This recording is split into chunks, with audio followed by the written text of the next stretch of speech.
Most people don't know what a dead man's trigger is. And even fewer need one.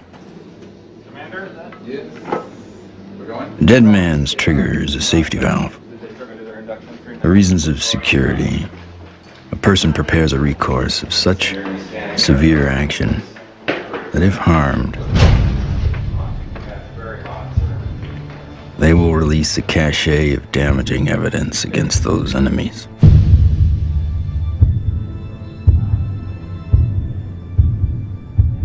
Given his situation, Dr. Stivън Griър is one of those rare men.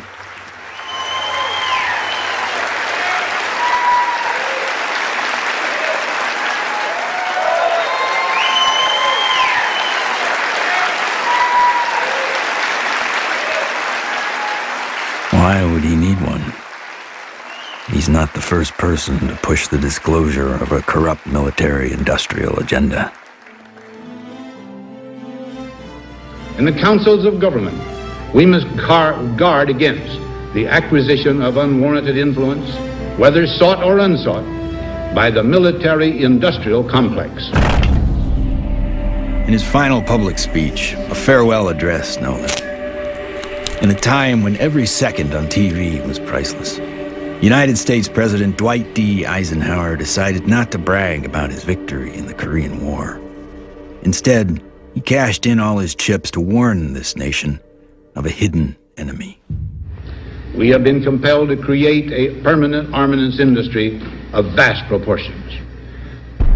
The total influence, economic, political, even spiritual, is felt in every city, every state house, every office of the federal government. We recognize the imperative need for this development, yet we must not fail to comprehend its grave implications. When I was with Lawrence Rockefeller at his ranch in 1993, he turned to me and he said, "The implications of this are so vast and so profound that no aspect of life on earth will be unchanged by its disclosure." I said, "Yes, Lawrence, that's why it's been kept secret. It's not because it's trivial, it's because the implications are so profound." So there have been attempts to bring this information out for over 60 years. And here we sit in 2012 with the world still burning oil and gas and coal, when we have had technologies, sciences, and all the information we need to have had a completely new civilization. What Eisenhower warned us about over 60 years ago, according to Steve Griър, has long become truth in Washington, D.C. The most music, Q107, driving home with the Spearman. Hello, what are people all over D.C. saying about all this money we are giving? And why is Washington, D.C. booming? Because the rest of the country is sending their money here. I know, isn't it beautiful through the trees? My name is Ted Loader. I've been working with CSETI program and Dr. Griъr for 15 years. Cool, huh? Yeah. One always wonders if the public really knew what was going on with government covert programs and how much money has been put into it, you know, hundreds of billions of dollars. I think the public would be a little annoyed. Thomas Jefferson believed all men have the right to life, liberty, and the pursuit of happiness. The government they formed would serve to secure those rights. But when corporations or other specialized groups of men become more powerful than those who govern, our security is at stake. Thomas Jefferson wrote about unchecked power of the corporation being a threat to the democracy and the banks. You see, the U.S. Federal Reserve Bank issues every dollar bill, yet it is not run by the U.S. government or any elected official. It is owned by a private banking cartel. But here I find the chairman of the Federal Reserve, who's in charge of the dollar, in charge of the money, in charge of what the money supply is going to be, The middle class is being wiped out, and nobody's understanding that it has to do with the value of money. Prices are going up.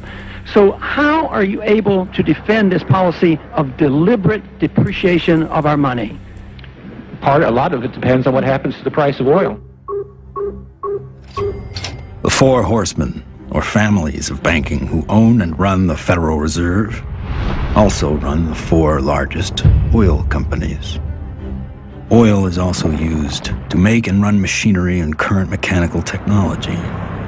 Of course, there's one industry that needs these more than anyone else: the military-industrial complex. You begin to get into this very scary scenario that has to do with the human condition, of the proclivity to accumulate vast amounts of power around a handful of people. All right, sit down and shut up. And right now, these misanthropic sociopaths are running the planet into the ground. When Congress or whatever else, or budget directors say, well, we've lost $100 billion in black program, what does the public do? What can the public do? We can complain to our congressmen, but our congressmen can't get any information. With lobbyists, interest groups, campaign funding, the economic powers that be have learned to control the political sphere. These politicians become almost like placeholders, and they don't realize that until they get into the White House or into the Senate Intelligence Committee. It doesn't matter who the president is. They're going to do what they want to do. And that which is good for them isn't always good for everybody else.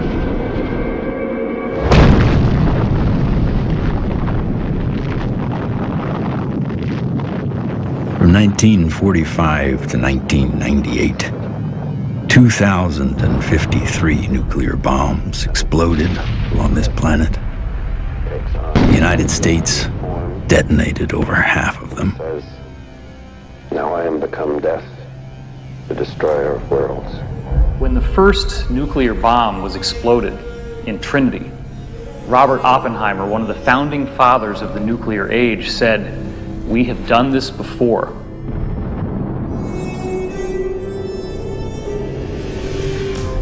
It could have been that Oppenheimer was speaking about weapons described in the ancient Sanskrit texts like the Mahabharata, in which they refer to a bolt of iron charged with the light of 1,000 suns. This bolt of iron was hurled in anger and led to an explosive event which is very graphically described in this religious scripture, specifically showing all the key indications of radiation sickness and the various problems with nuclear weaponry that we've come to expect. When we started detonating thermonuclear weapons, atomic weapons, and developing these sort of destructive technologies, the civilizations that have been watching this planet for millennia said, oh my God, these people are going way off the reservation. They are now an existential threat to themselves, but also to other planets potentially. All over the world, we see very conclusive evidence that ancient people were in contact with extraterrestrial life. The Japanese said that their civilization was given to them by a people they called the Dogu, who came from what they described as Anemono Torebune, which translates as bird boat universe, meaning flying boats from the universe. The ancient Sanskrit writings in India have elaborate descriptions of vimanas, or flying craft. These texts are thousands of years old. They predate any conception that we have of spacecraft or aircraft. But evidence is not just found in ancient texts. It is also captured in our ancestors' art, as if it was plainly obvious that ET vehicles appeared in ancient skies.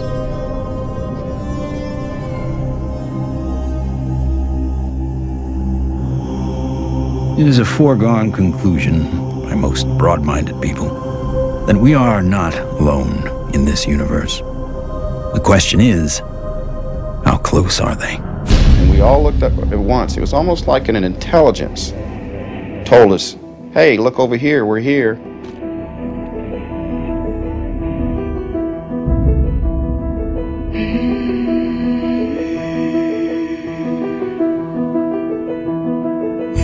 I saw 3 red lights in a triangle almost directly overhead.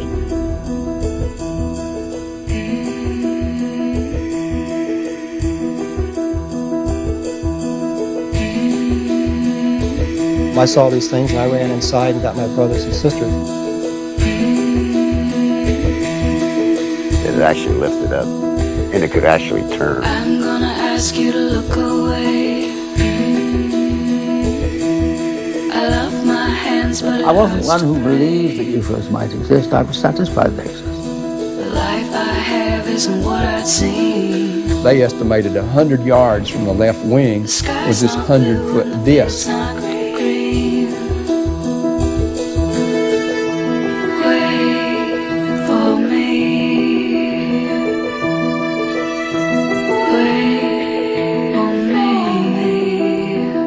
A lot of the astronauts are told to keep it quiet, and they're good Americans too. They develop the film from the moon, everything that's done by NASA.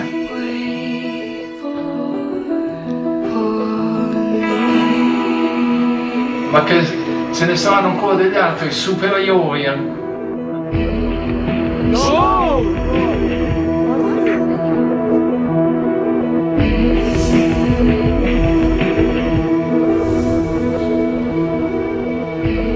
There's so much evidence out there that even if less than 1% is true, that would be enough to collapse the current paradigm and change the whole planet.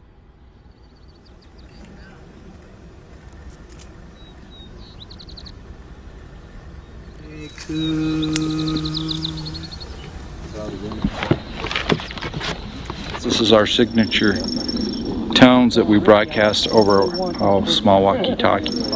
They were recorded in a crop circle. What happens is the extraterrestrials, they come into the area where we vector them in with the signature tones that we broadcast. Then it enables them to home in and get a real good fix on where the site is where while we're setting up.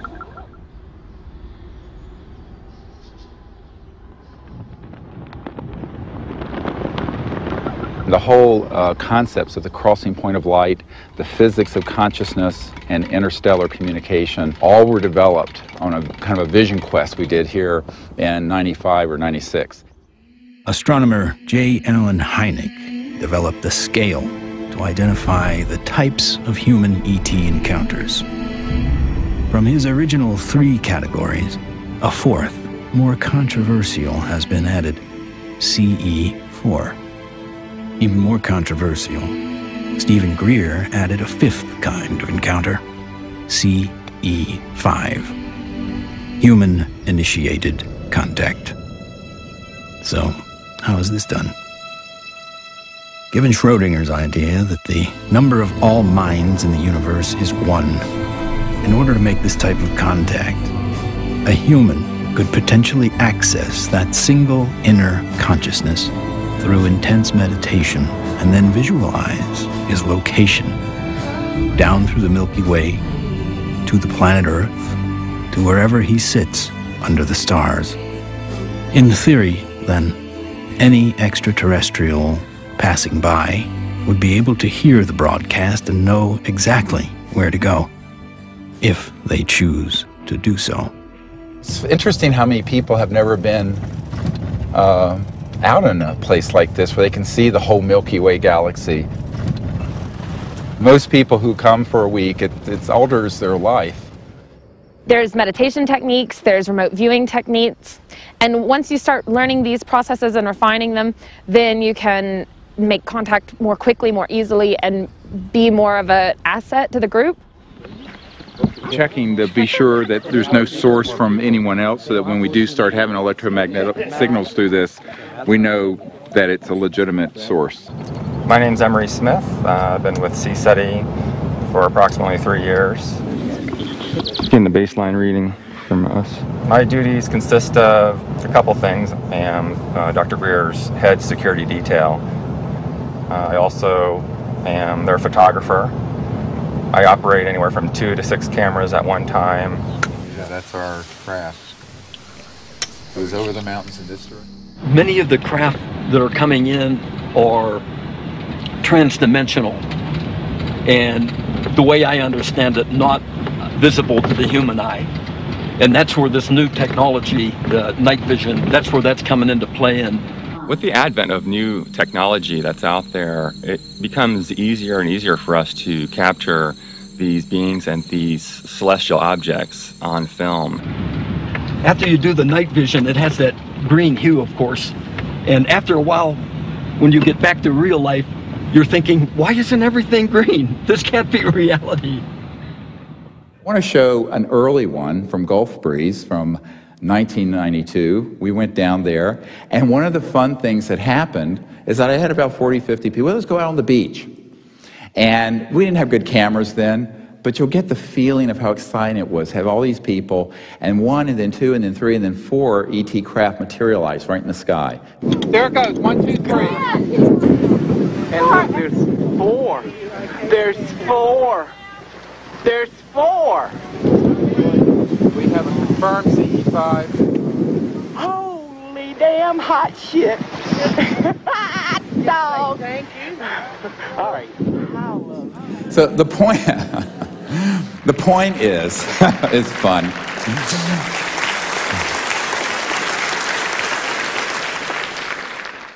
It's your responsibility to go into meditation, find a little bit of time, 10, 15 minutes, and remote view who's up there and how many.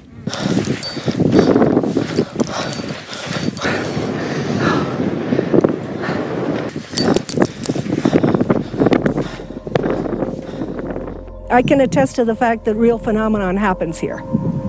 I really feel that his CE5 protocols are based on a spiritual kind of positive contact, and I think that that is an excellent model for any kind of communication, whether it be on Earth, in the United Nations or wherever, but in this particular field it's with cosmic cultures. And we use consciousness, meditation, visualization, remote viewing, certain tones, and we do it in a group when we can, or even as individuals. It's just been this series of unbelievable events that are amplified by our meditation. It enforces this communication between us and the ETs, and it's so interactive. I could feel everything, I could hear all the sounds just right there. Perfect. And then this being the little larval one comes up, and we had this hug, and I shared the joy in it, and I'm like just thanking it for this experience. Let's do what we can to feel as if it would feel that this is perfectly normal and natural. Oh, sure. And that, this is... Relax and get in that flow consciousness, exactly. So I was jarred by our group getting tripped out and in that kind of, I was startled by some of the ways that our group was being, and I was going, and then there was moments where I was like, wow, I can only imagine how a visitor might feel. The ETs pick up on your intentions, and if you're really out there just to learn and really want to communicate with these extraterrestrials, well, it's going to happen. Avahanam Narayanam Padma Bhavam Vasishtam Shaktim Chatat Putra Parasharam Cha Yasam Shukam Goda Param Mahantam Govinda Yogindra Matashashisha. And we ask these extraterrestrial civilizations to join us as they begin to learn of us, to help us, and to understand us, even as we endeavor to understand them and welcome them here to this beautiful planet. Namaste. Oh my gosh, another beautiful, stunning, absolutely stunning. Not an airplane.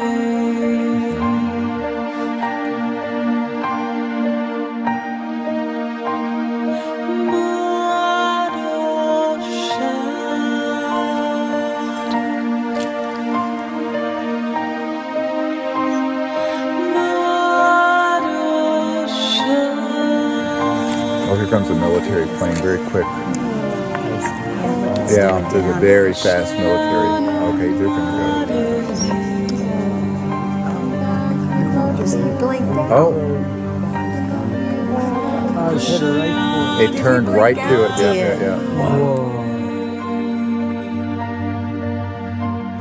Literally, my heart literally sunk when the jet, you know, got to where the craft had to phase out. Yeah. And like to feel all that love build, and then to feel that jet coming in, and it was like on a heart level, my heart literally sunk when the jet crossed the path where it had to take off.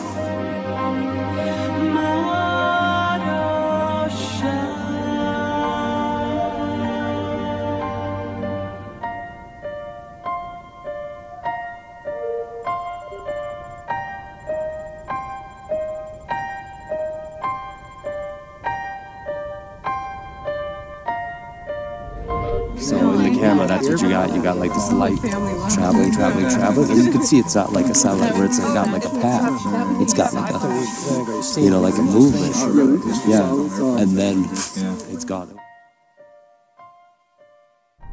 When I was 17, I injured myself. I got so infected. And at the time, because I was very poor and I didn't have any health care, I just laid there and I got sicker and sicker and sicker, and I had a near-death experience. I found myself out in deep space, and it was this experience of complete oneness with the cosmos, not just with Earth and life on Earth, but with the stars and the infinity of creation. It certainly altered the course of what I would end up doing, because I then learned meditation. I actually became very aware of the power of the mind. This experience helped guide the direction of his life. Though Griър went on to earn a medical degree and raise a family, he continued to study consciousness and contact. And decades later, it seems he would be the doctor called upon first to examine the very unusual body. This came to us in the last couple of years, and there's a man who runs an institute in another country that I cannot talk about. But he came into possession of a little creature. It is humanoid. It does not look human. We have acquired an EBE, an extraterrestrial biological entity. We're flying over to Europe soon to take some tissue samples and do some DNA testing. This was found in the Atacama Desert. We don't know how it came about. Here's the great view of the face and cheekbone, very complex. Now there is a fracture here, and behind this right ear is caved in, and that's how this ET being was killed. We have the best scientists in the US from Stanford that are going to be doing the testing itself to see what this really is, and also to rule out what it's not.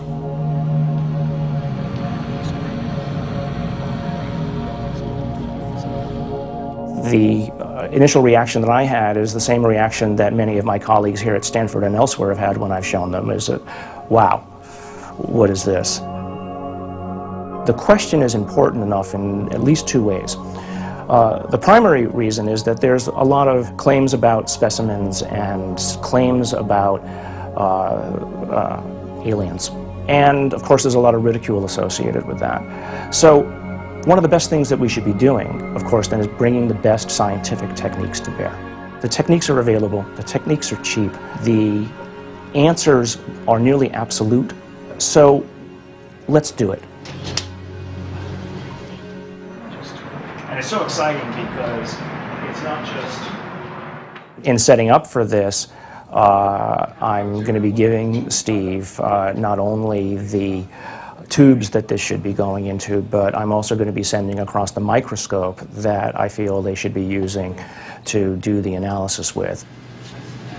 Before we even get started with some of the analysis, I think it's going to be important to rule out some of the obvious critiques that could come up. And one of those critiques is that this is a syndrome or a mutation.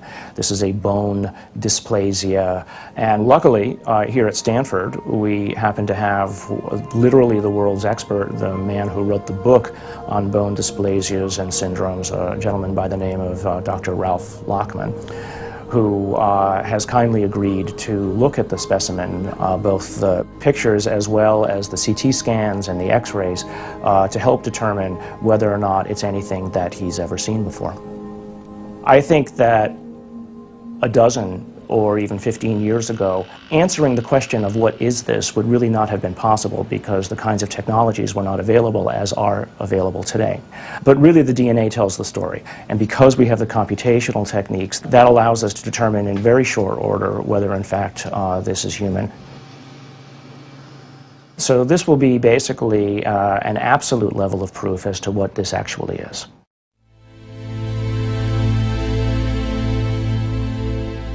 The problem is not proving that UFOs exist. It's when you begin to expose the energy and propulsion systems behind how they're getting here. You're talking about unveiling an entirely new science that would replace oil, gas, coal, nuclear power, public utilities. And this is the $600 trillion problem. The patent office, after they fired me, I had to wait 6 years before I got rehired. Everybody at the office was avoiding the case. But when they finally did, the arbitrator wrote an 85-page report on how the media had caused my dismissal. So I only got a 30-day suspension out of the whole thing, which was taken out of the tiny little bit of 6-year back pay. So that was great. Yeah, it was. Yeah, it made it all worth it, so to speak, because that's how we were able to open the offices and stuff. It was very comfortable. No feeling of being shocked or anything else, just a good feeling, comfortable. What scientists need to do, and normal people need to do, is they need to look at the hardcore evidence, decide that, oh my gosh, ETs are real, and then get over that. And if that's the case, then you can start extrapolating, because they're getting here, which means they have solved the physics problem, if you will.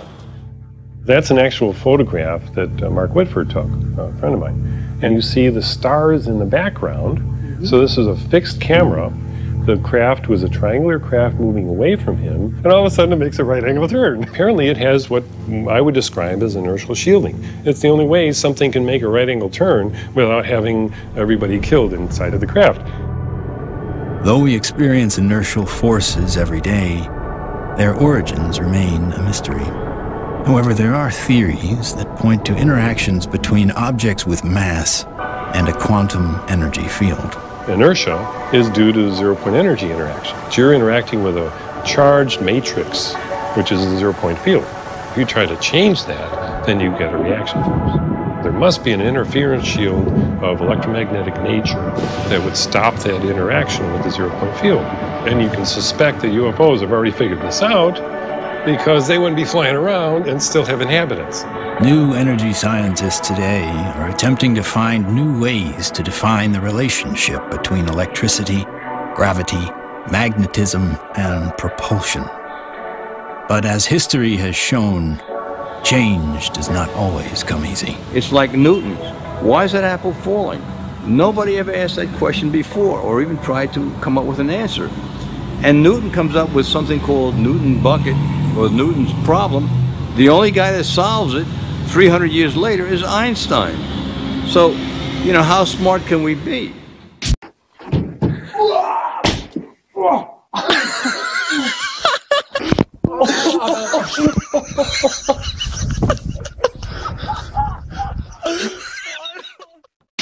If you look at everything normal within the conventional wisdom, you're not going to learn anything new. My name is Morgan Boardman. I am the Chief Financial Officer of Morningstar Applied Physics. My business partners are Paul Murad and Dr. John Brandenburg. What we're doing, like I said earlier, is we're using a magnetic field that's rotating about the axis with the hope of generating a magnetic vortex. In essence, we are trying to start a civilian advanced research projects agency.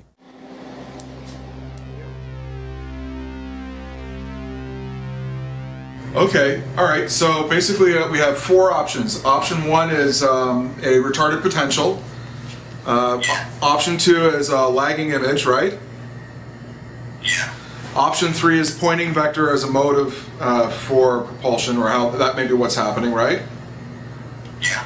And that's actually taking angular momentum and changing it into linear momentum if it's working the way we want it to, right?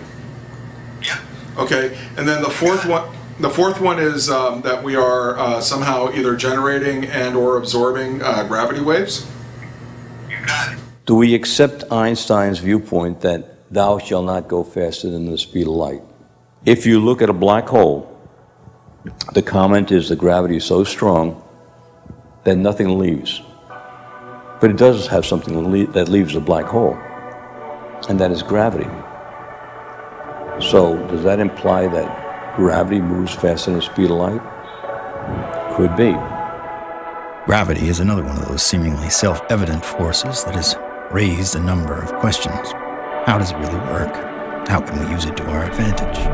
In the mid-1920s, T. Townsend Brown discovered that electric charge and gravitational mass are coupled, and that by building devices that harness these interactive forces, we could create advanced propulsion. At about the same time, Nikola Tesla and Thomas Edison won the Nobel Prize in physics, but both refused it. Tesla was at the end of a long career of inventing. He had advanced technology in the fields of X-ray, radio waves, internal combustion, and, of course, atmospheric electricity. When everything was said and done, he had earned 112 U.S. patents. He proved that electricity can travel wirelessly in the air, and ultimately died penniless. However, his work did influence many others, most notably Lester Hendershot and Dr. T. Henry Moray. Hendershot invented a magnetronic generator to energize an impossible flight, if fueled by gas, that took Charles Lindbergh and the Spirit of St. Louis from New York to Paris.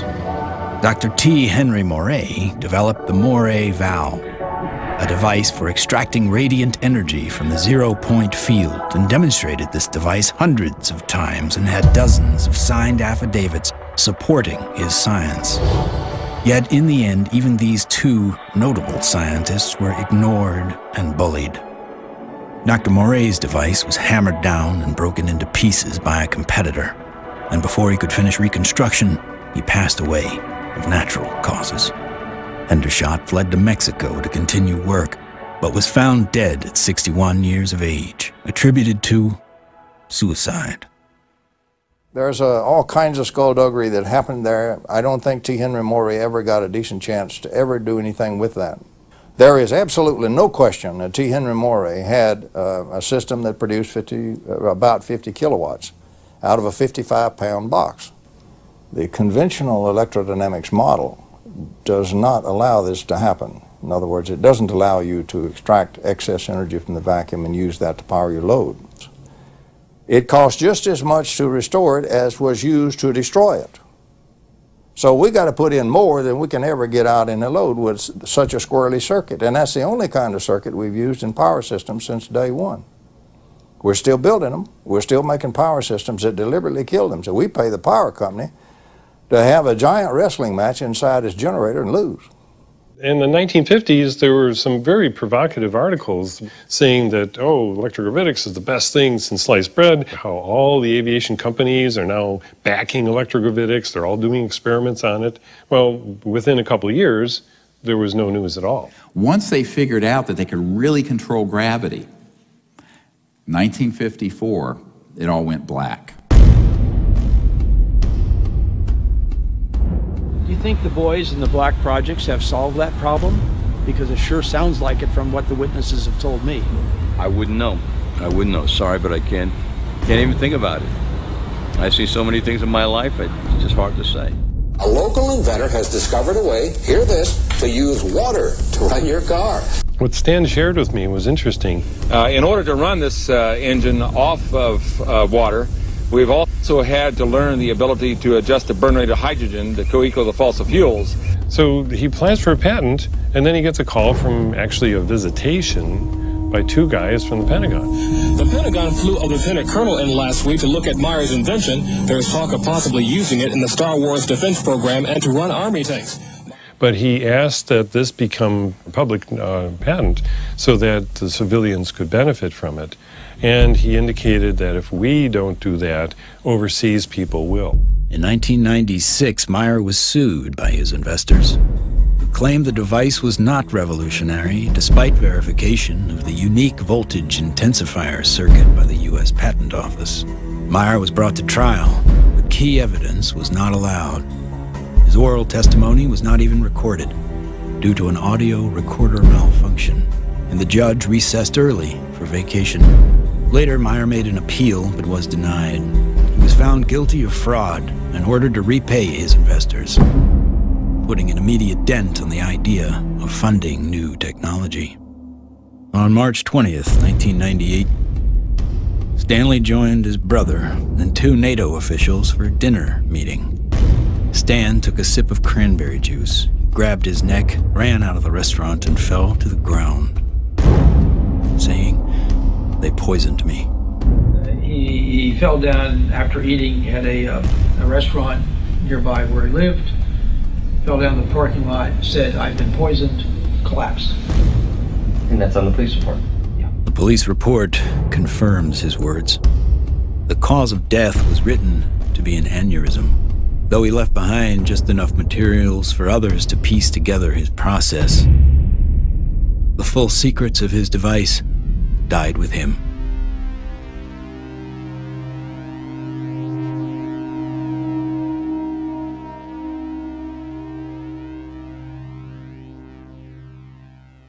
So from this, I began to do more work with the administration, various people, friends of the president, the Rockefeller family.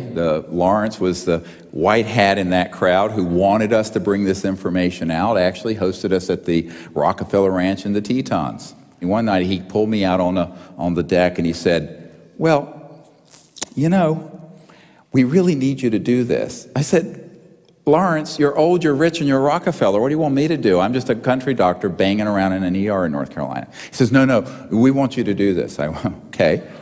So I'm the throwaway guy. I'm the guy you can throw away because my life doesn't matter. We are back in Rachel, Nevada with our first 2 distinguished guests. Stivън Гриър is a North Carolina doctor. He does a lot more than watch the skies. He fires off messages, and he says that someone or something is responding. Dr. Gриър is looking for close encounters of the 5th kind. What, at this minute, do you believe? Our assessment at this point is that there is at least one extraterrestrial civilization which has managed to make its way to our corner of the universe. And number 2, that there's no evidence at all that they have hostile intentions towards this planet. And number 3, that the priority at this point must be trying to establish some sort of a liaison to them, some sort of a diplomatic liaison to them, and that's what we're working on. Is there a continued cover-up? Yes. Do those at the highest levels of government agencies know that there's a cover-up? Not necessarily. Officer X, a high-ranking military veteran, joined forces with Dr. Gриър in order to use his military and government influence to gain access to high-level officials. I was able to arrange for a CSETI briefing to the then Vice Director for Intelligence for the Joint Staff, Admiral Tom Wilson, the same person who had been at Atlantic Command with me. At that meeting was Steve, Apollo 14 astronaut Ed Mitchell, Brigadier General retired Steve Lovkin, Siri Aramaic, Steve's right arm. Well, Dr. Gриър did indeed mount an initiative and did go to Washington, did speak with high-level government people. I attended and helped him with that. We briefed certain members of Congress, some of their staff, some of the people from the White House. We talked with people in the Pentagon. It led me to the belief that people in high-level government have very, very little, if any, information, valid information. One of the most important of all the meetings was with CIA Director R. James Woolsey. Here I fly up to Washington. The cover story was a dinner party. One of the things that I found was that this CIA director wasn't lying when he communicated to us that he had not had access to these projects. He was shaken to his core. We met for not 20 minutes, almost 3 hours. And by the end of it, I handed him, my hands were shaking, I handed him this document, and it was a position paper recommending executive orders and the things the Clinton administration and he needed to do to get control of this mess. And he looked at it, and he looked at me. He says, yes, he says, but how do we disclose that which we have no access to? And I almost wept. I went, what? Dr. Griъr approached many DC officials in an attempt to gain an audience. One of the people who took him seriously was former CIA Director Bill Colby. If there's truth in it, there can be a danger in that situation. We've seen that happen in other cases. I said, you have to consider the possibility of some danger to not only your reputation, but to your person. I mean, people do react rather violently to some kinds of charges, or particularly if they're true.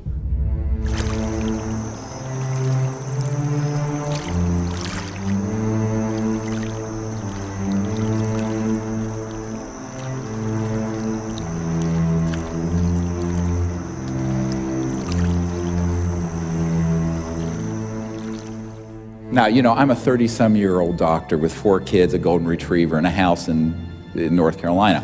So I'm going, this is down the rabbit hole fast. But that is the situation, my friends, when you're dealing with secrecy that is criminal and illegal. In 1997, in an effort to push his message deeper into Congress and the White House, Griъr headed to Phoenix to prepare a video with his best evidence to show in Washington, D.C. While he was in the editing room, the biggest UFO witnessed event in history was about to happen. On March 13th, 1997, when the Hale-Bopp comet was very clear in the northwest sky, thousands of people were outside trying to get a glimpse of it when they also caught a glimpse. These orbs, giant orbs, equidistant in a V formation of 1 mile to 2 mile wide in some very credible reports. And that's the particular area where these phenomena keep popping up from my vantage point. The Native Americans living in the basin between South Mountain and the Estrellas have told me that not only were they looking up at the Phoenix Lights during the mass sighting, but they've been looking up at them for centuries. I live in a community called Loop, northeast of Flagstaff, on the Navajo Indian Reservation. We'll have to go back in time one day before. We saw 6 to 7 lights that were circling along the horizon. The entire street came out. It was almost like a block party. Everybody turned off their lights, everybody sat in their front yards, and everybody watched this unusual light show. I squeezed down the best of what I found and finally came forward in 2004 with the Phoenix Lights, a skeptic's discovery that we are not alone. 10,000 people approximately witnessed this, one of the largest experiences of this sort ever recorded.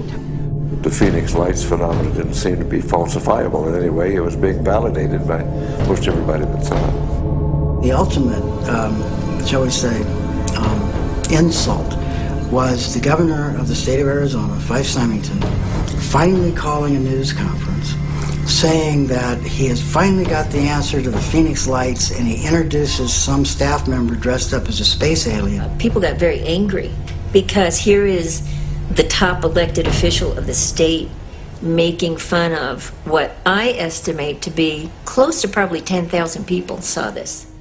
Under the watchful eye of the public, Symington retracted his statement. If you had been here 10 years ago and standing out here and looking up there at the lights and the view, you would have been astounded. You would have been amazed. The so-called Phoenix Lights were seen by many people in 1997. Skeptics say they were military aircraft or flares, but not the former governor. It was probably some form of an alien spacecraft.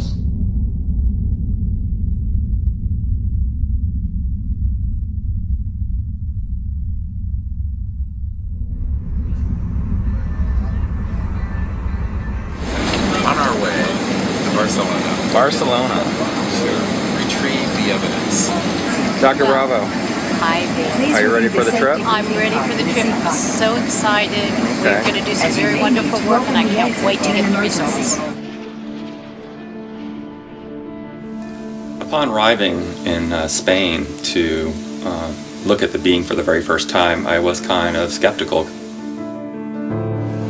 It was definitely a game changer for my thought process to actually see it in person than to see it on film. The first thing we had to do was go to the radiology lab because we needed x-rays and CAT scans before we did anything. Porque esto es, ya se lo comenté que era un poco difícil de hacer. Es the best we can get. No es lo que pueda pasar, porque evidentemente no se puede manipular para nada. The head radiologist at the center saw the being and was quite impressed. And the first thing she said was, "Wow, that looks like an alien." We have it, so that's really okay. This is fabulous. That's really good for you. Yeah, okay, that's good.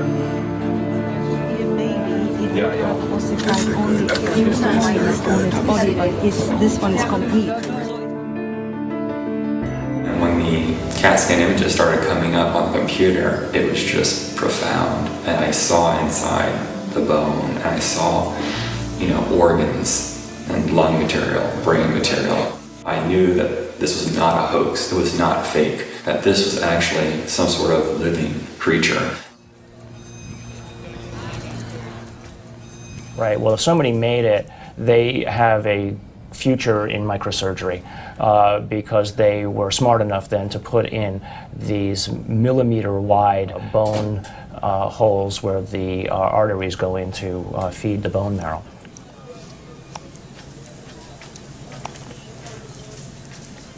And so now the challenge is to prove what it is, right? My interest, frankly, is to disprove that it's anything unusual or anything paranormal. I would like to prove that this is human. I would like to prove that this is just an interesting mutation, but obviously if you leave your mind open, or I should say if you leave your mind closed to alternatives, you'll never see what those alternatives might actually be. In every situation with scientists, your reputation's at stake. I have every expectation that even doing this is going to lead to some ribbing from some of my colleagues, right? But I think that that's perfectly acceptable because at the end of the day, who's going to validate these things? If someone isn't willing to step forward and do it right, then you're going to have it sitting out there forever, hanging in limbo, right? I mean, if you let other people and their opinions stop you from believing what you know to be true, then all you're doing is stopping the possibility of progress. Anytime anybody tries to study this subject seriously, we're subject to ridicule. I'm a full professor at a relatively major university, and I'm certain that my colleagues at the university laugh at me and hoot and holler behind my back when they hear that I have an interest in studying unidentified flying objects. There's really a subtle kind of suppression at play here. You don't worry about what the CEO of Enron thinks about what you say. You worry about what your friends think. You worry about what your parents would think if you posted whatever you care about on Facebook or something. We take the risk to appear to be a crackpot. There may be people who are going to be threatened by that for any number of reasons. My feeling was that I was involved in a lot of strange activities, so I tried to say to myself, let's not look at this with too much exposure and mention it because there's a question of credibility. This should be the subject of rigorous scientific investigation and not the subject of rubbishing by tabloid newspapers.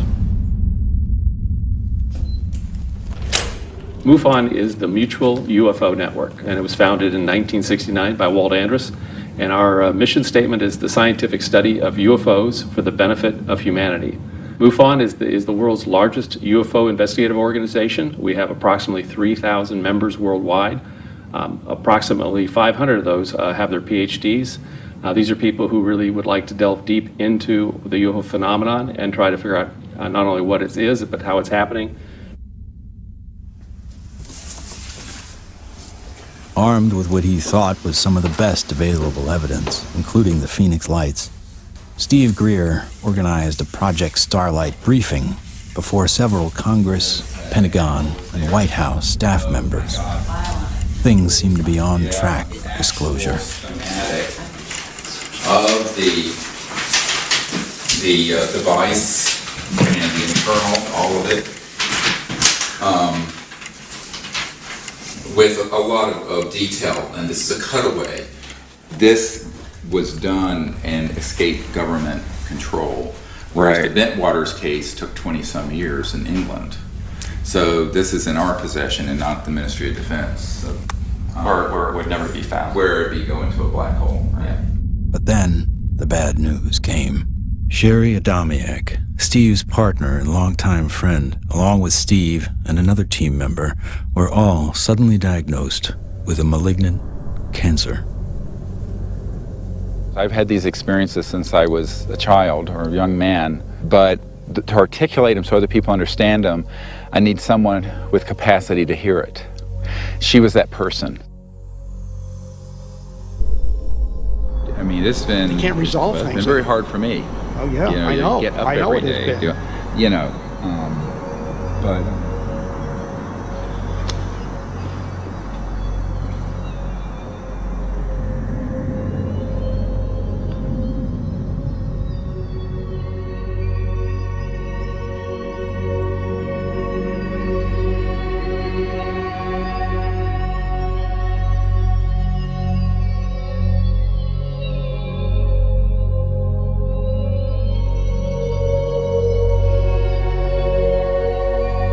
One of the last places she wanted to come was here.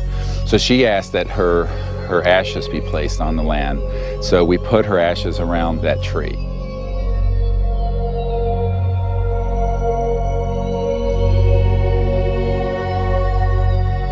I don't take anything for granted, frankly, and so each time that I do a presentation or lead a group, I think, this may be the last time.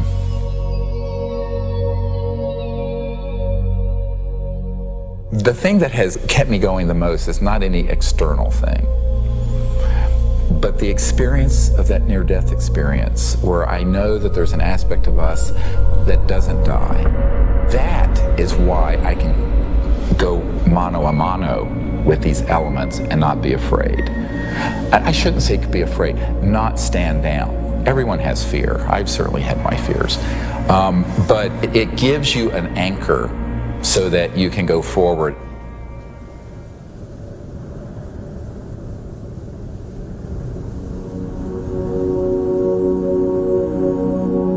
More than ever, Dr. Griър understood what he had always sensed. It was not the power of a cosmic field or quantum vacuum that would propel us into a new world.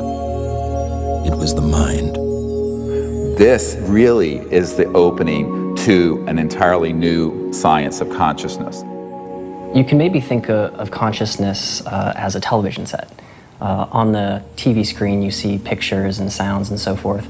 And if you tried to find out where that was coming from and you looked inside the television, you're not going to find it. It's not there. The signal is in the radio waves around it, invisible to us, that's being interpreted by the television as pictures and sounds. So this is very much like the state of how we understand the mind and consciousness. Dr. John at Princeton proved that putting your awareness on a device that was a random number generator would affect it. So you have this random number generator and it's producing 50-50 ones and zeros. And then you introduce a person into the picture and you tell them, try to affect it with their mind. Think more ones or more zeros. You measure that, and sure enough what they found was that there are more ones or more zeros being produced that correlate to that person's intention. So we can see effects being produced forwards and backwards in time, which is really strange. Distance doesn't seem to matter as much. You can get the same strength of effects if you're right in front of the REG or if you're on the other side of the planet. Consciousness is a non-local field, and it isn't limited to your brain waves and body. Dr. John once had the opportunity to ask the Dalai Lama if he thought the random number generators themselves were conscious.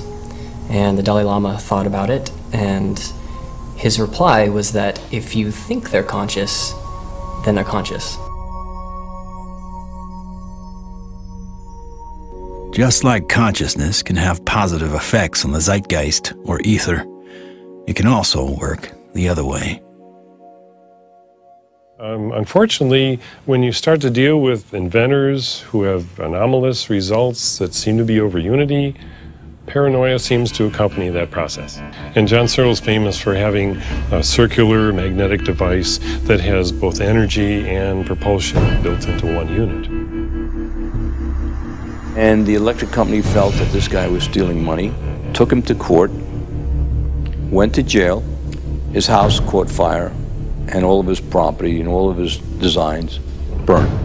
The concept of freedom, this sort of idea of people having the liberty to pursue happiness and to pursue abundance, this has been completely, in a sense, turned upside down. We actually reprinted a report on the military involvement of the Department of Energy. And it's so extensive, it's the major operation that goes on there. There have been over 5,000 patents that have been sequestered by the national security state, taken out of the public domain. Many of them deal with energy technologies. It's a policy that the military seems to feel is necessary for national security. However, at this point, we often wonder, 50 years after World War II and the Cold War, whether such sequestering is necessary. Suppression of new technology would be an obvious plague on the idea and strength of a free market system. Yet, it still seems to happen right in front of our eyes. And this is a huge controversy, one of the largest, maybe most intense controversies in the history of science. There's nothing worse, I've found, than suggesting to academic physicists in particular, and academics in general, that they are not only wrong, but disastrously wrong, catastrophically wrong.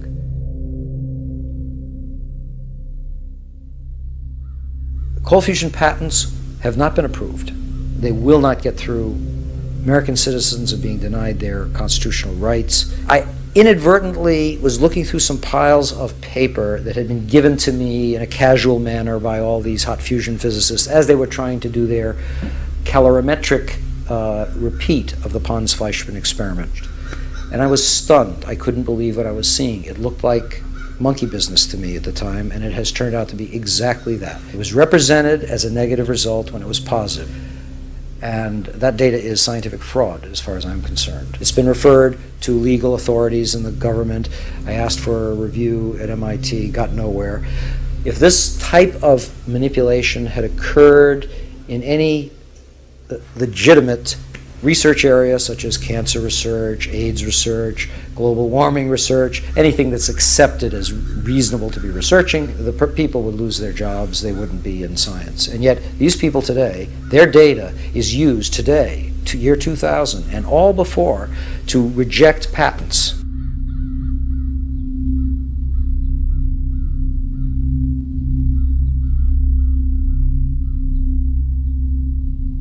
Yes, there is serious criminal activity going on that ultimately must be rooted out.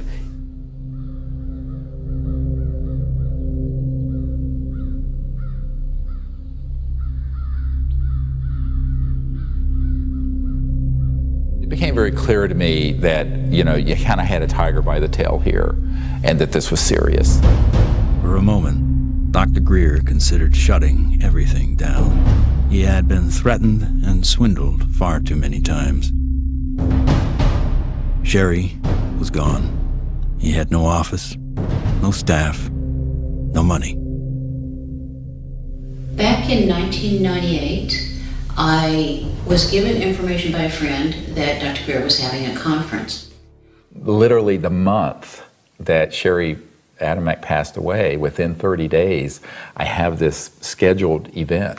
So I went to the conference and learned some things and listened. And so she just on a lark came, and she's an emergency doctor like I am. And what really grabbed my attention was he was getting all this information from military witnesses. That was in 1998. By 2000, when we were planning and storyboarding and working the whole disclosure project event out and pulling together all these hundreds of witnesses, we didn't really have the funding to do it. But she got so supportive and involved that she lived very modestly and took all of her excess income and donated it. And I want to acknowledge some amazing people that are here. Dr. Jan Bravo, without whom we would not have the Disclosure Project. But it's not just the funding she's provided, it's the moral support and the encouragement and the friendship. And so she's just become a very key person. And, you know, it's sort of metaphysical and odd that literally the month that Sherry Adamek passed away, within 30 days, I have this scheduled event. Not alone anymore. With the support of a loyal team, Dr. Griъr grew his witness list from a couple dozen to over 200. And see that little, the little dot right there? That dot don't belong there.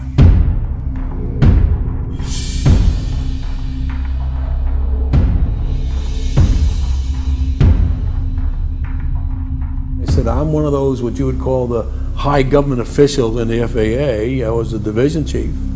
There was only 3 or 4 down from the admiral. I was awarded the Air Force Guided Missile Insignia. I was the first photographic officer in the Air Force to get the, they called it the missile badge. So I forgot who it was it called, but he says, we got a problem here. What's the problem? He says, well, it's that UFO.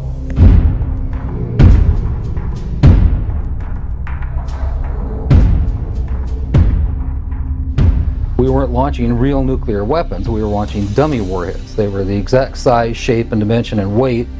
And we were looking down southwest, and the missile popped up through the fog. It was just beautiful. And I hollered, there it is. And our guys on our M45 tracking mount with 180-inch lenses on it got it. We sent the film back down to Vandenberg.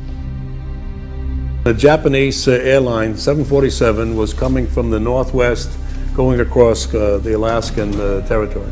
He called and asked the controller if the controller had any traffic at his altitude.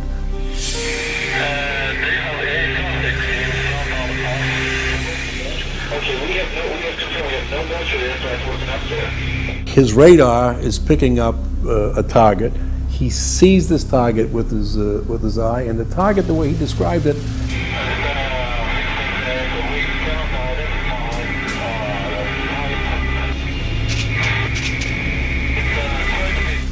a huge ball with lights running around it, and I think he said it was like 4 times as big as a 747.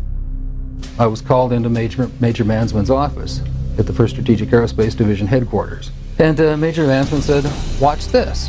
There was the launch from the day or two before it at Big Sur. We watched that stage burn out, we watched the 2nd stage burn out, we watched the 3rd stage burn out, and it's going like this. And into the frame came something else. It flew into the frame like this, and it shot a beam of light at the warhead, fires another beam of light, goes around like this, we're going like this, fires another beam of light, goes down like this, fires another beam of light, and then flies out the way it came in. And the warhead tumbles out of space.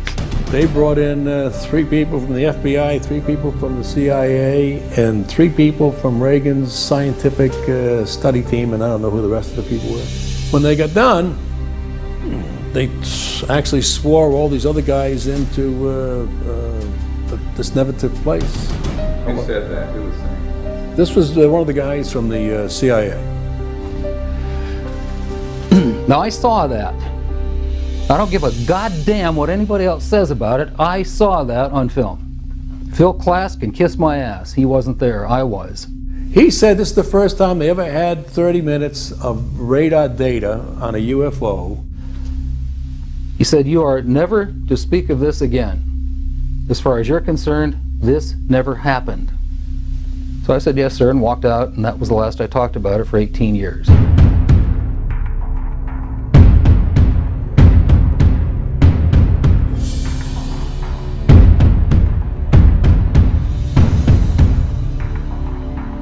I had the original video that I took, and I had the pilot's report, and I had the FAA's first report that was all downstairs on my table. They didn't ask for that, so I didn't give it to them. There are things that I know about that I did in the service that I won't talk about to you now because they're top secret, and I could get my ass in trouble for talking about them. If you parse what Major Mansman said, he said, you are to say, this never happened. Well, that's not classifying it top secret, is it?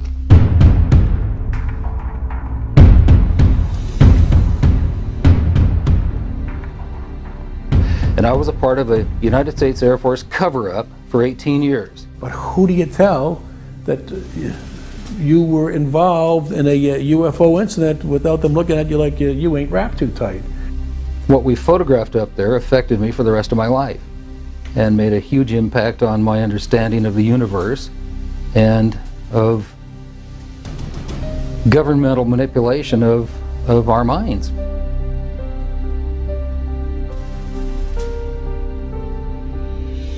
Now, with the witnesses on his side, Dr. Griъr had the firepower to attack Washington again.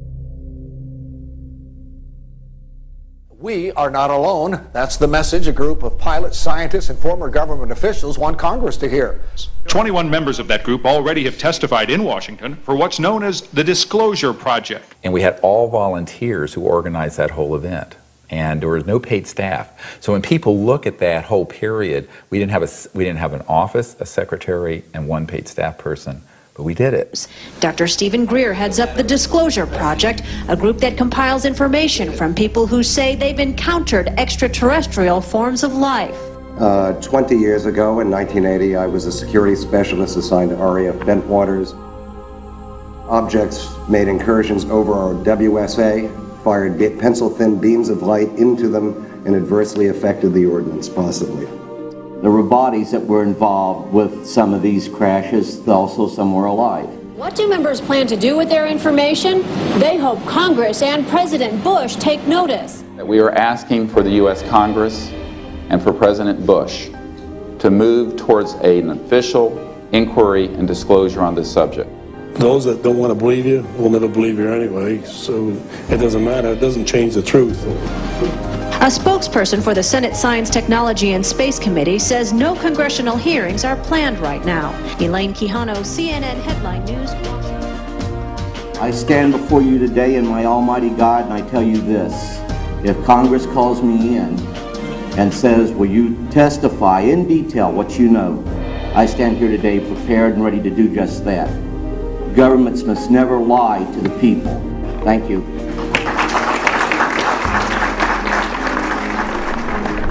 The number of people Dr. Griъr had managed to get behind him was monumental. In a perfect world, an event of this proportion, with that amount of coverage, would have been enough to start a legitimate movement.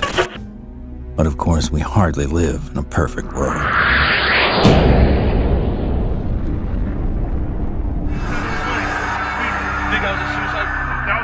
Yeah, that's what I'm saying. It's on, you know it, right? I don't know, guy. Everything's fucked up. 9/11 became the mother of all news stories and completely changed the game for everyone. Fear, panic, and strife were imprinted in the public consciousness. To what end? Not to go after Al-Qaeda, but rather to invade the sovereign nation of Iraq. Given such a drastically overt misstep on the part of a U.S. government led by an oil family, the question on some people's minds is whether or not this disaster was exploited, or worse, engineered. The Gulf of Tonkin in the Vietnam War, Chiang Kai-shek in the Korean War. False flag operations are nothing new. However, according to some, the ultimate card to play might be yet to come. How do you grow the trillion-dollar military-industrial complex that Eisenhower warned about into a $2 or $3 trillion program? You got to have a bigger enemy out there. Von Braun's purpose in life during the last years of his life, his dying years, was to educate the public and decision makers about space-based weapons. First, the Russians were the enemy against whom we're going to build space-based weapons. Then terrorists would be identified, and that was soon to follow. In 1977, I was at a meeting in Fairchild Industries, and in that room were a lot of charts on the walls with enemies, identified enemies, names that people had never heard of, names like Saddam Hussein and Gaddafi. But we were talking then about terrorists, the potential terrorists. No one had ever talked about this before. And they continued the conversation about how they were going to antagonize these enemies, and that at some point there was going to be a war in the Gulf. According to these theorists, after the military-industrial complex had its war against terrorism, the next enemy that Dr. von Braun identified on Earth would be third world country fanatics. But with no more enemies left, the people would soon be taught to look to space. The next enemy was asteroids. Now at this point, he kind of chuckled the first time he said it. Asteroids, against asteroids, we're going to build space-based weapons. So it was funny then. And the funniest one of all was against what he called aliens, extraterrestrials. That would be the final card. And over and over and over, during the 4 years that I knew him and was giving his speeches for him, he would bring up that last card, and remember, Carol, all of it is a lie. 99% of all the information out in the public on this subject is well-crafted disinformation designed to scare people to support the next phase in global warfare. And this kind of corruption is why the only things that are being made on this subject are things that redound to paranoia and fear in the military-industrial complex. I occasionally think how quickly our differences worldwide would vanish if we were facing an alien threat from outside this world. I don't think we're moving forward if we trade, factional and ideological war from one ethnic or religious or economic system into an interplanetary conflict, because that's A, not survivable, and B, would be even worse in terms of galvanizing the world around a military structure. That has been the central organizing principle of our society for a few thousand years, actually. It is hard to concretely prove that 9/11 was a false flag attack because the people behind it are so good at covering their tracks, especially with the compliance of the mainstream media. If you had trillions of dollars, you'd be pretty good at it too. The adversary is closer to home. It's the Pentagon bureaucracy. According to some estimates, we cannot track $2.3 trillion in transactions. $2.3 trillion in transactions. According to the Comptroller General of the United States, there are serious financial management problems at the Pentagon. Fiscal year 1999, 2.3 trillion missing.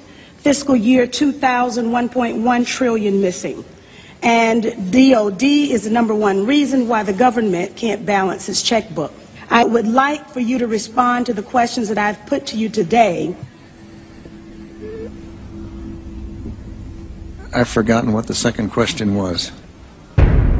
How does one carve out a billion unacknowledged or 10 billion unacknowledged taxpayer dollars? In many cases, at the end of the fiscal year, when there is so-called leftover money, they may or may not know that money may in fact go to a special access program. There are two main types of special access programs: acknowledged and unacknowledged, or USAPs. Those programs are basically totally off the books, and they are able to actually vacuum up money to be a self-perpetuating funding mechanism. Certain USAPs are waived and also completely managed and controlled by private contractors, so they enjoy the secrecy protections only afforded to private corporations. There is virtually no high-level government oversight for these types of USAPs. In many cases, no elected official, including even the president, have knowledge a particular USAP even exists. Between 1947 and 1949, the government passed the National Security Act and the CIA Act. These laws allowed the intelligence community to withdraw money from any agency without disclosure. Essentially, money could be stolen from any program, and no elected official would ever know about it. great view of the eye socket. Very different eye socket from, and that's another thing that the scientists who've looked at this at Stanford have commented on. If you look at this creature and you look at the cranial vault, how large it is, the size from the eyes up is at least 3 times that of a human. One of the first things that Dr. Lockman immediately remarked upon was the shape of the head and the skull. It was not something that he is accustomed to seeing, and it was quite interesting and in some ways exciting that the associated features that you would expect from a syndrome of that nature were not found.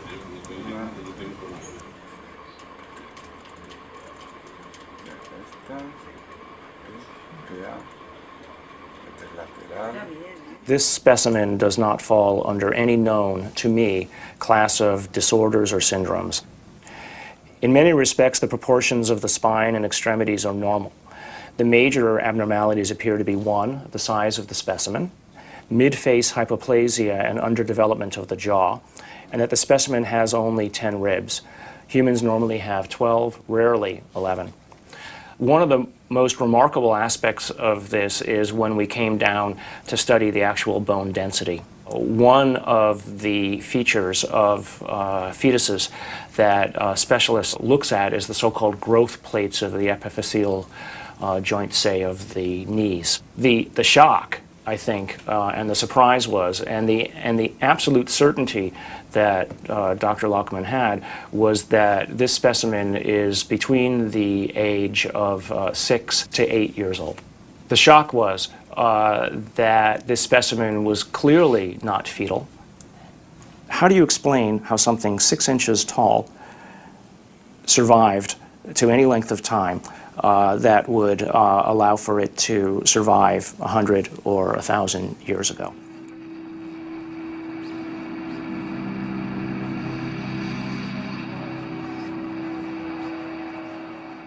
And what amazes me is the media.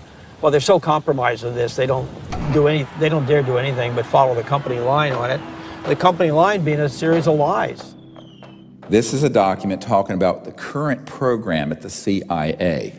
And it says that the PAO, Public Affairs Office, has relationships with reporters from every underlying major wire service, newspaper, news weekly, and television network in the nation. In many instances, we have persuaded reporters to postpone, change, hold, or even scrap stories that could have adversely affected national security. Now, what's the purpose of this? The CIA has no mandate for anything domestic. The FBI is domestic. What the hell is this?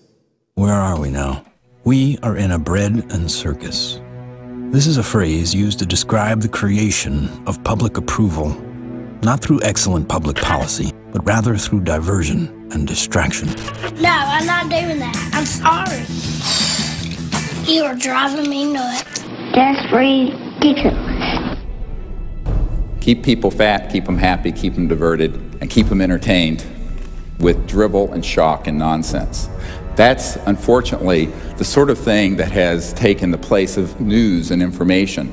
So that what we're seeing today is a world in which perception is being managed by as little as 5 major media corporations who collectively control magazines, newspapers, corporate news websites, television stations, movies, documentaries. Who are these people? Who could be behind the curtain? Who could possibly be controlling us so effectively?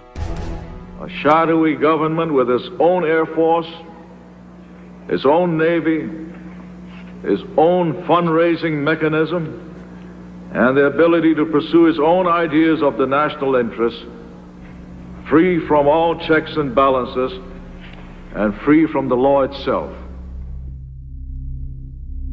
Majestic 12 is real.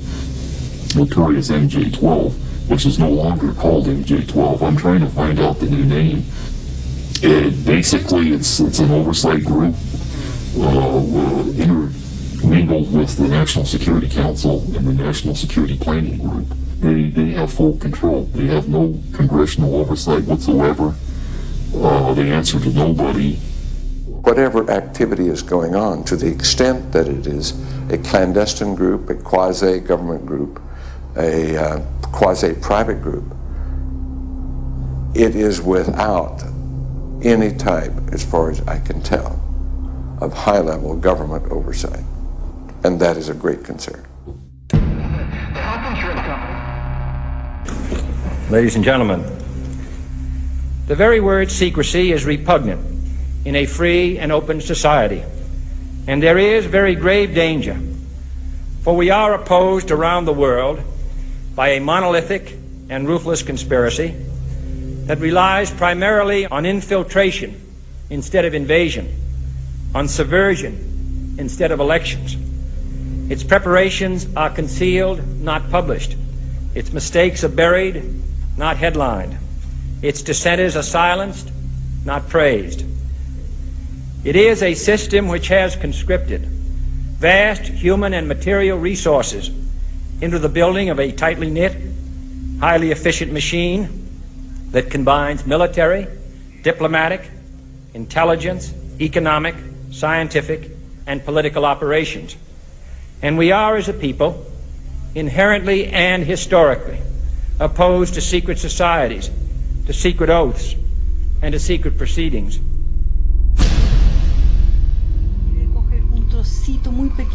It's got too much tissue on it. They actually want a piece of the bone from at least like a 0.5 of a millimeter in. Como medio milímetro de...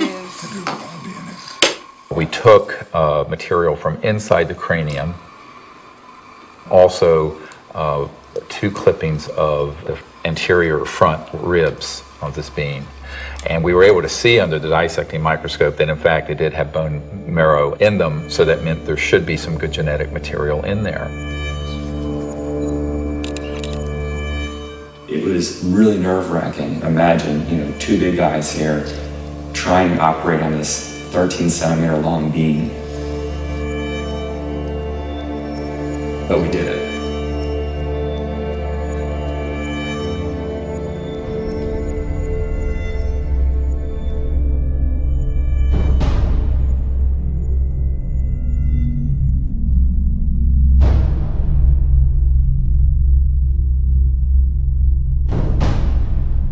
The DNA analysis is being done by some of the world's best, but even the world's best need to be cross-checked, which is why I'm doing the 3 different facilities.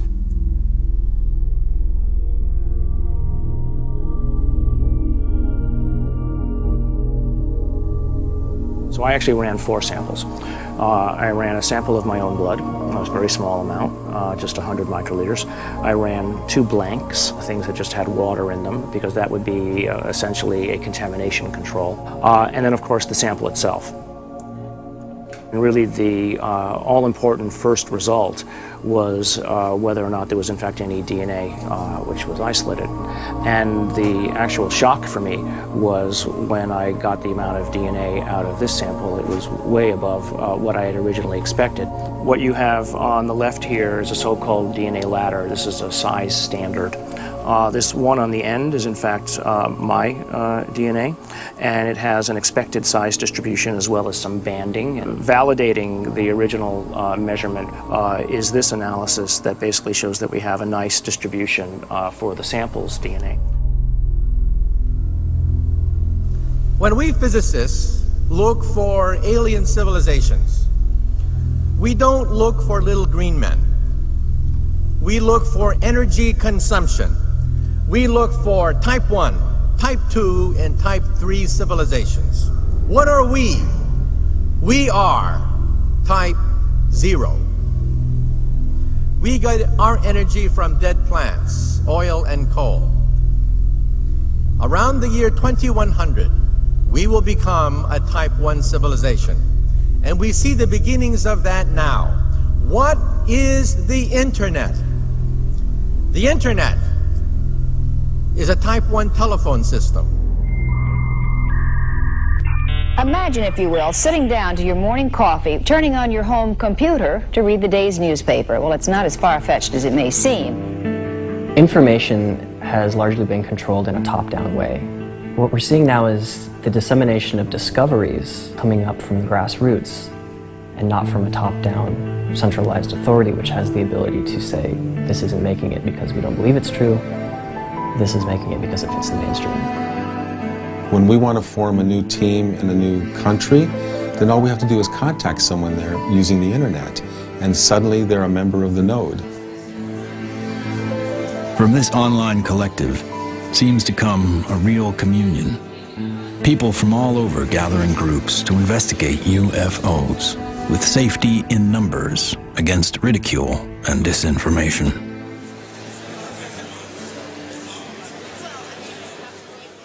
What we found in the past is we had a lot of anecdotal stories, but we didn't have a whole lot of data.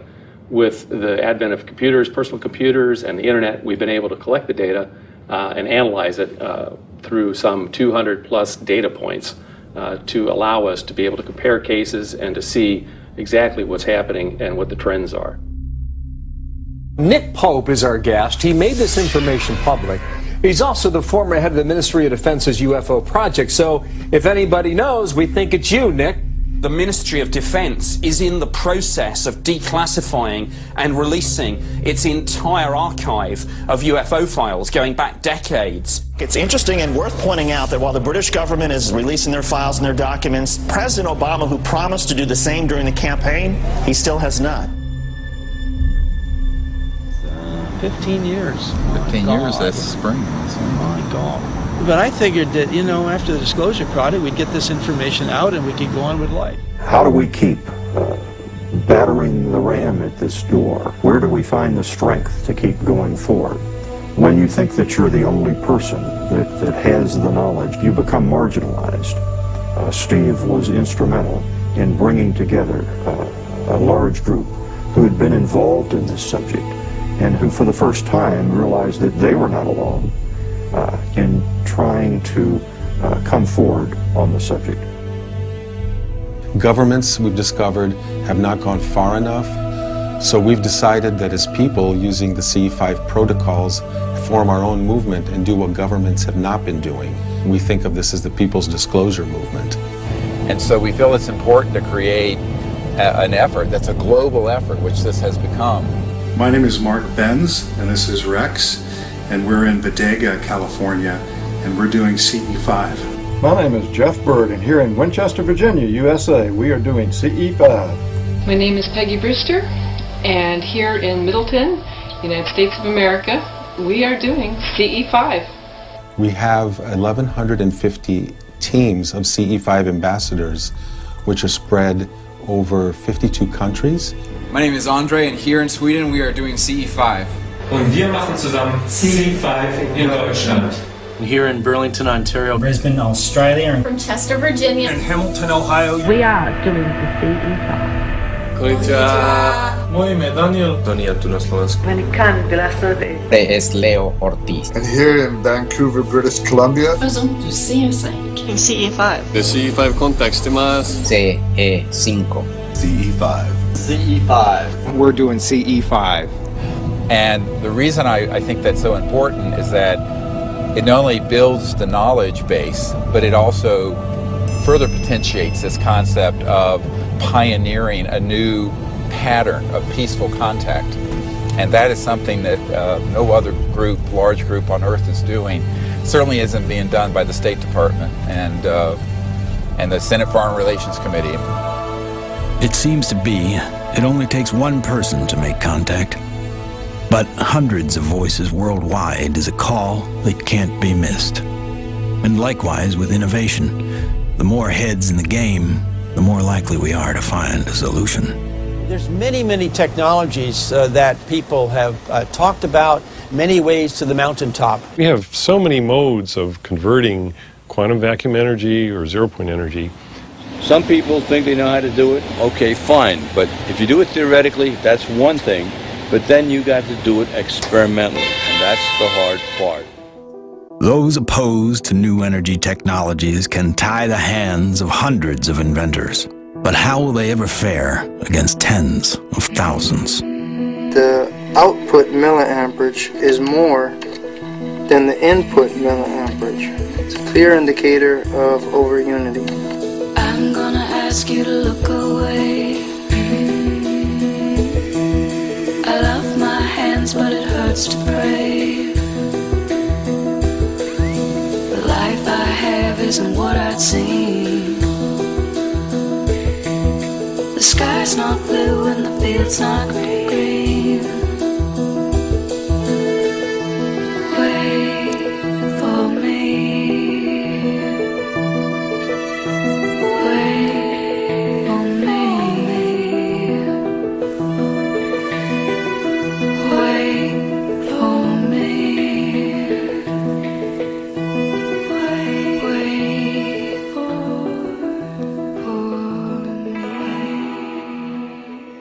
When you oscillate or vibrate magnetic fields, there's an effect in the gravity field.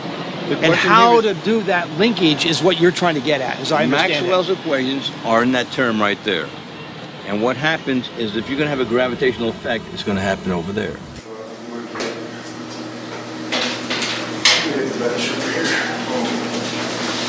Josh, I think I can help too. This channel here represents revolutions per minute. These are representing weight that we're measuring on the load cells.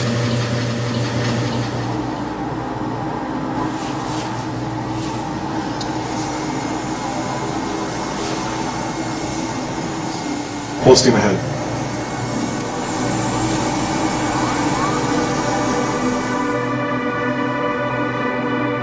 When we look at our data, we lost 7% of weight. Remove this thing and it loses weight. I must be generating gravity waves. Though the device maintains its shape and size in terms of dimension, it is losing mass. That's a possibility. If it is losing mass, then certainly it would also be affecting time in a very localized manner. By looking at new technology, you could break through new commercial aspects to improve our society. We should be looking for a disruptive breakthrough in this technology within the next 10 years. We're on the brink of developing any number of potential propulsion systems which would take us out of the solar system. I think we're going to beat NASA to the mark. So I graduated from the UCLA School of Engineering in 1976. Got a flyer from the School of Engineering inviting me to a lecture by Ben Rich.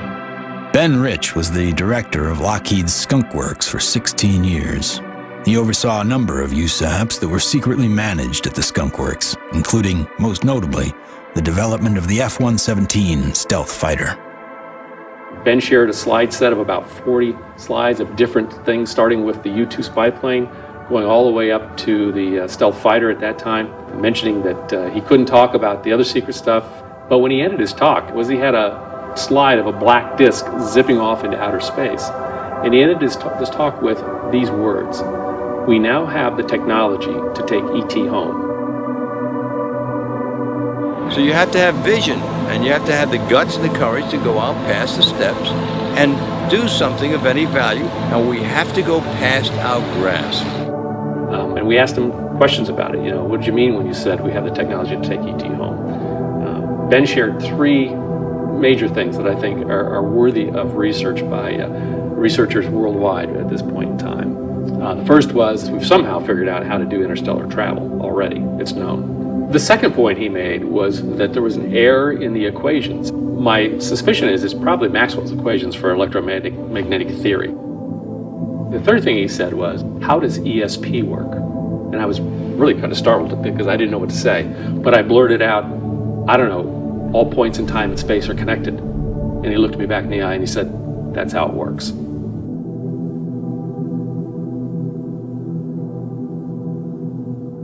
History has taught us that to simply innovate new technology may not be enough. We have to find a way to get past the suppression. We've already now had a breakthrough just a couple months ago of the tritium battery. Finally, a company has come up with an actual commercializable unit, but it's very small. It's designed for an IC or some small circuit component. So this is a good sign, because it shows the way to introduce a free energy device is to introduce a small version of it. If you have a revolutionary energy device, it has to be introduced in a way that doesn't look like it's a revolution.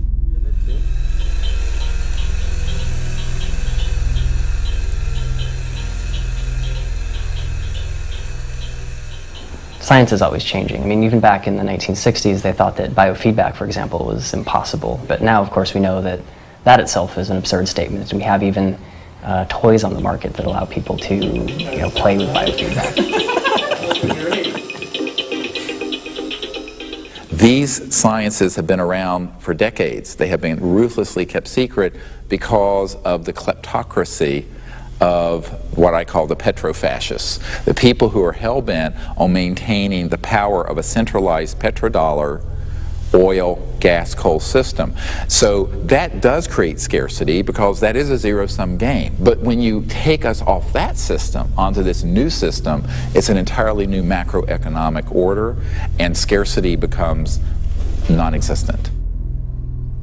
After years of disappointments, Dr. Griър and his team are now attempting to build an energy research lab in Virginia, where scientists and inventors with working prototypes will have a safe haven to build. So this is an example of how the analysis is done using what's called a genome browser. And it's more or less a schematic representation of the chromosomes, and at a very high level of resolution. So the sequence that we got from the mitochondria tells us with extremely high confidence that the mother was an indigenous Indian from the Chilean area, and the haplotype is called B2A. Now, the other thing that immediately fell out of the analysis is that it's male. It has so-called Y chromosome material. In fact, it's got a full Y chromosome. It probably died in the last century, if I were to make a guess.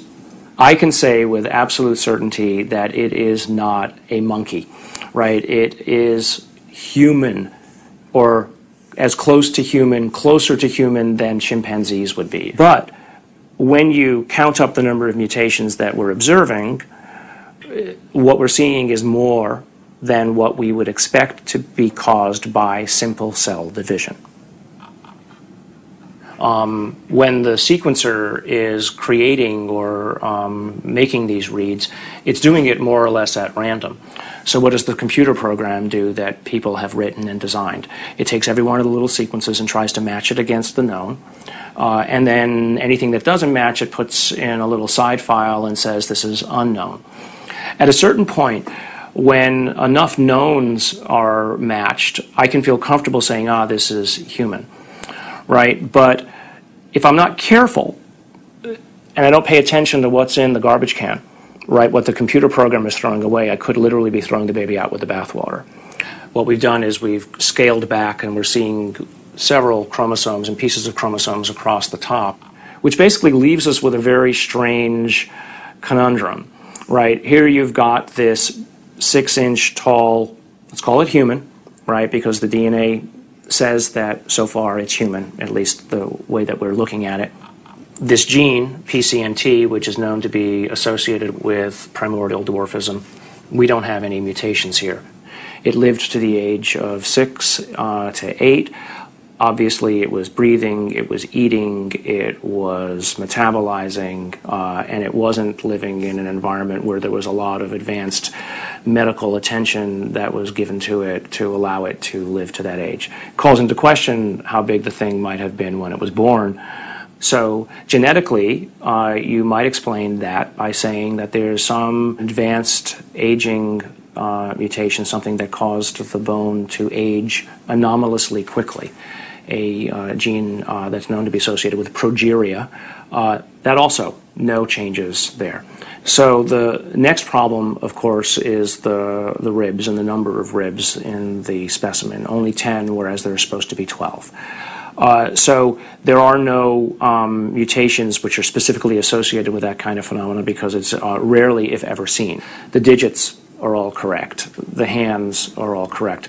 There are problems with the face. So there's a mid-face hypoplasia, and then there's the larger skull.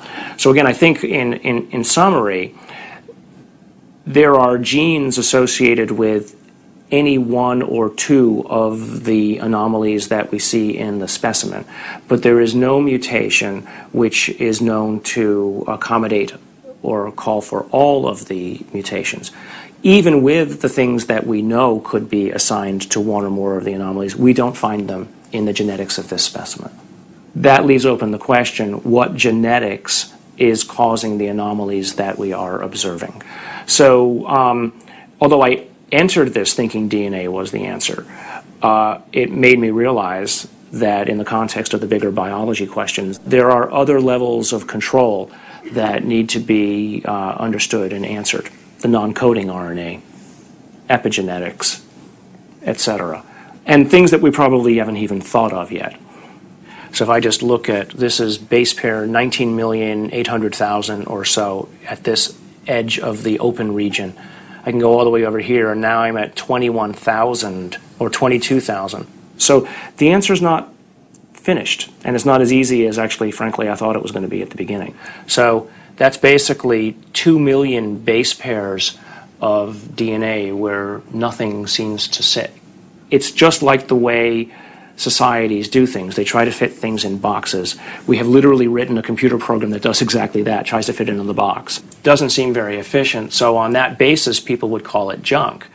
But I think we now know that there's any of a number of other features of what DNA is doing in there. It is expressed. And so we need to be careful, obviously, that we don't let our instincts or the programs that we write to match our instincts make the decisions for us. No matter what, for me, this has been a fascinating, more than an exercise. As soon as I've collated this information into a form that other people can take advantage of, and it's accepted for publication, I'm just going to put it out on the web. You know, I don't have the resources to study and follow down every single angle that this opens up. But, you know, maybe there is a listener out there who will be sufficiently intrigued by this to do the analyses themselves, and maybe they'll find something that I missed. Great. If additional samples or examples are seen of this, I'll be the first in line to want to sequence it, because then all bets are off.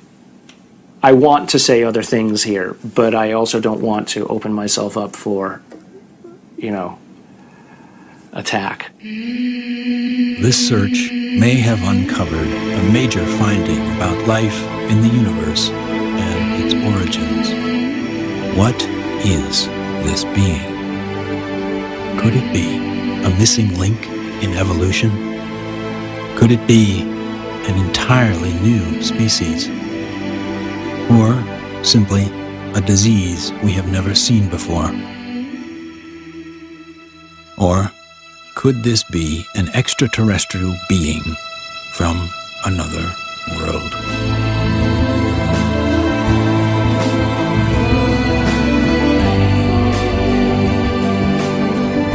Whatever the case may be, this challenges the boundaries of human scientific knowledge. Dr. Gary Nolan has set a new precedent for scientific investigation and rigor in the realm of the seemingly impossible.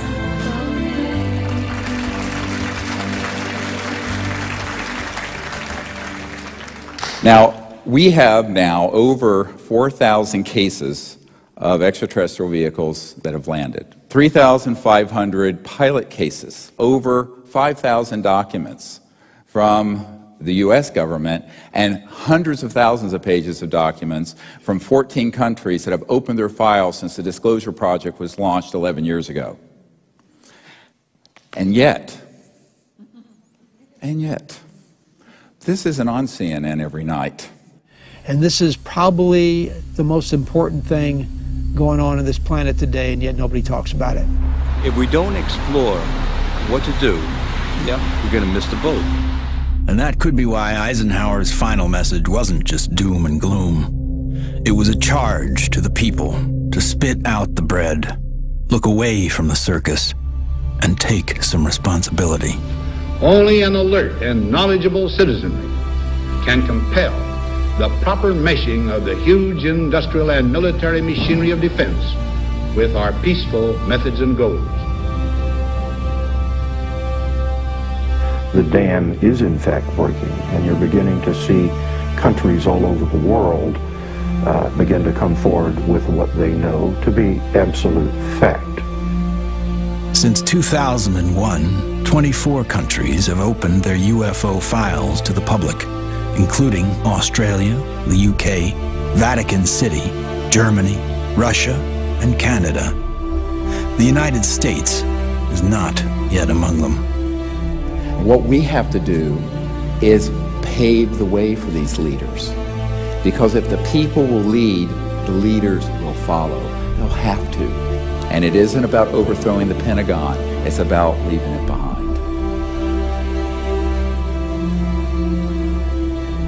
My goal when I started this was to make this so that I wasn't important at all in it, that there would be enough people that they go on without me. And that way, it doesn't matter if I drop dead. The future is here already. The technologies are here, contact is happening. And if we come together as a people, what we're going to find is that all of us working together are going to be able to create a world that is amazing. If every single one of us told everyone we know that we're being visited by intelligent life, that the sciences are here to give us a new civilization, we're liberated from that macroeconomic slavery, but this is the destiny of humanity. Thank you very much. God bless you all.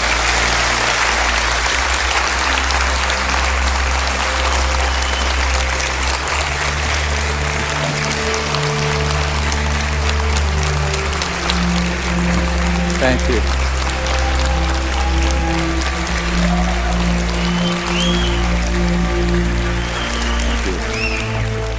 What we've come to learn is this. We are standing at the precipice of a new age. There is power in the many, but only when they're acting as one. That's when resonance happens. Whether joining together as a responsible citizenry against the forces standing to divide us, or joining consciousness to unite with the beings who are prepared to communicate with us.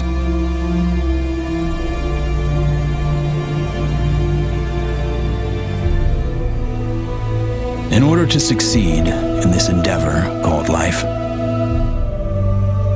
we must come together as one.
Koşaya